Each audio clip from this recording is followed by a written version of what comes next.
Hej och välkomna till NBR-garaget. Idag håller jag på med lite topplock här. De två vanligaste 8-ventilers topparna är ju 530 och 531.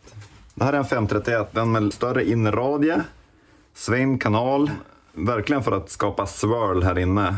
För att få den mer optimal så behöver man hjälpa den att bli rak. För luft gillar som sagt inte att svänga så mycket. Den vill ha en sväng på sin höjd och sen helst ett rakt rör. Man ska max ha 0,88, alltså 88% av ventilstorleken under ventilen. Börjar man slipa upp mot 90% och mer, då kan det bli sämre. Man vill inte ha superstort här under. 88% så är det 38,72 mm.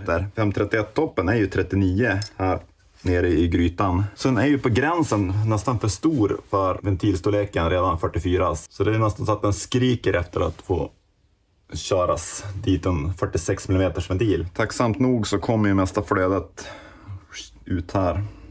Och sen har vi den andra kandidaten, 530-toppen, som har en liten innerradie, väldigt rak kanal. Så den passar ju bättre till låglyftande kamaxlar och sånt. Om det inte är en all-out racing, att det är höga varv och verkligen, då passar ju en 531-topp som är stor original i kanalerna bättre.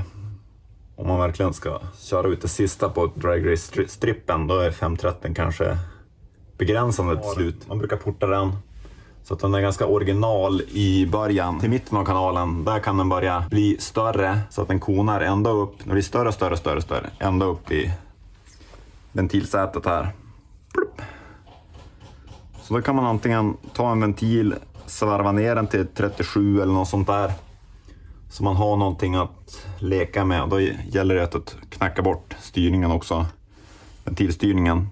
Som jag har ett verktyg till om ni vill se på det.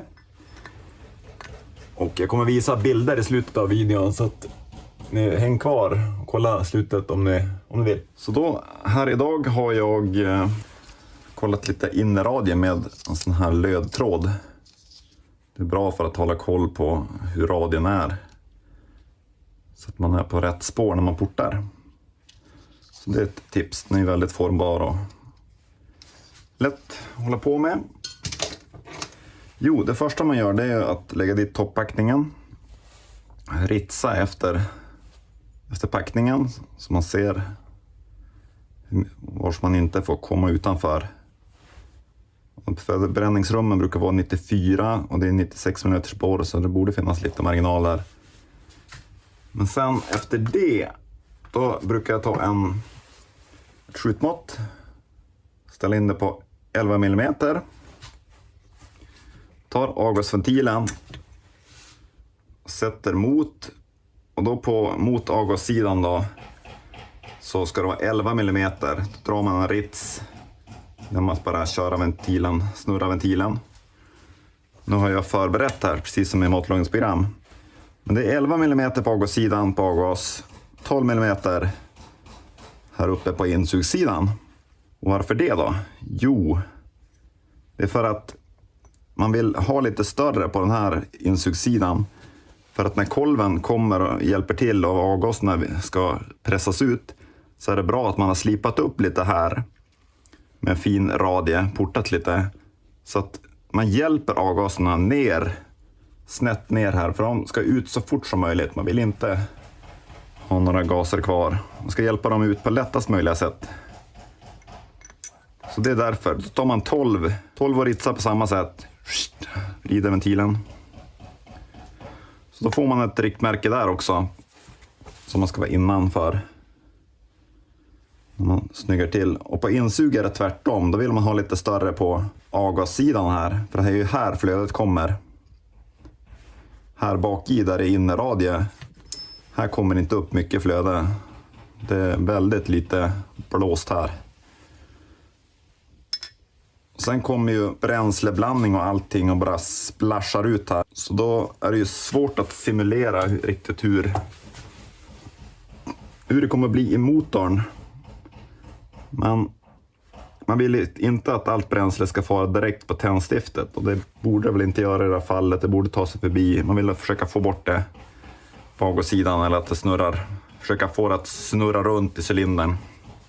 och inte splashas mot cylinderväggen. Då blir det inte så bra förbränning. Jag ska visa min 530-topp som är plastad, kanalen. Och det är viktigt att man inte slipar ner innerradien för mycket, för då blir det inte alls bra. Men det som är proppen, det är oftast insuget, originalinsuget. Och om man inte vill kapa isär det på mitten med sån här 940 eller 740 insug, så kanske det är värt att jobba en extra timme, jobba lite över tid, köpa ett Call Racing-insug. Då lönar sig verkligen att göra en portning. Och ser man här så är det ju ganska styggt. De har ju bara kört ner här och fräst sätet, så att man känner ju med nageln rent att det är en kant. Så bara att slipa bort dem ger faktiskt en hel del. Och avgaskanalen är ganska bra på 531-toppen. Original, det är inte så mycket man behöver göra. Slipa ner ventilstyrningen på avgas lite grann. Möjligtvis snygga till. Det skadar ju inte att den är lite polerad. Insug kan man gärna lämna skrovligt, för det blir mer som en golfboll. Att luften är ändå inte på själva ytan. Den far ju ovanpå ytan. Så vissa har ju verkligen kulbombat så att det blir som en golfboll. Och det kan till och med fixa flödet om det är störigt på något sätt. Hej!